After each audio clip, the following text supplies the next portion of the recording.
In the heart of Gaza, where the world seemed to forget how to breathe peace, there was a small neighborhood with homes stacked like fragile dreams. Among the rubble and echoes of falling bombs lived Amal, a 10-year-old girl with eyes that still dared to sparkle despite the darkness that loomed over her days. Amal's world was different from most. The lullabies that put her to sleep weren't the soft hum of a parent's voice, but the distant rumble of airstrikes. Yet in the mornings, her smile still found a way to rise with the sun. She had her little brother Samir, just 5 years old, whose laughter could brighten even the bleakest moment. Together, they turned the dusty alleys into their playground, their imagination transforming shards of concrete into castles and sticks into swords. Every evening, Amal would sit with Samir on their roof, looking at the stars. "Do you think Mama is watching us from up there?" Samir would often ask. Amal would nod, holding his tiny hand.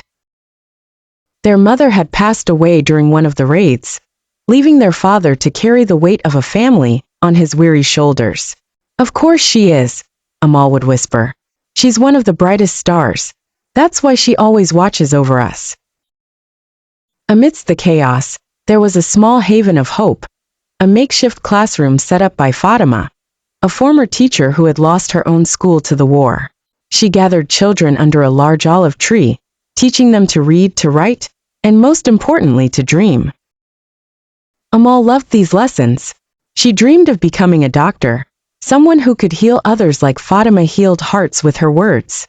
One fateful afternoon the sky turned gray, planes roared above, and explosions thundered nearby.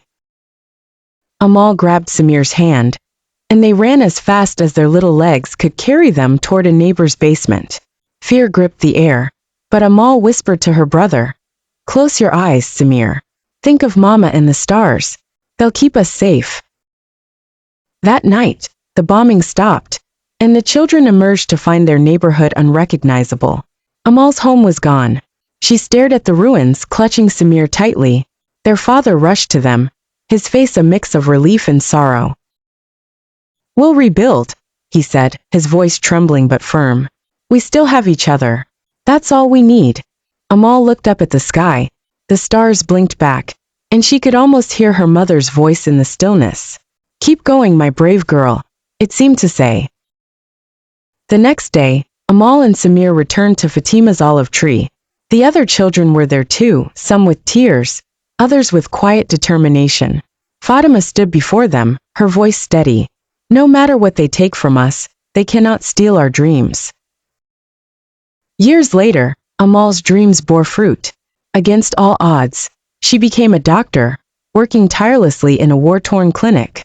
She tended to wounds and mended spirits, her touch a balm for the broken. And every night, as she looked at the stars with her now-grown brother by her side, she whispered, "We're still here, Mama. Still dreaming. Still fighting." In the darkness of Gaza, Amal became a beacon of light, proving that even in the harshest of wars, hope could take root and bloom.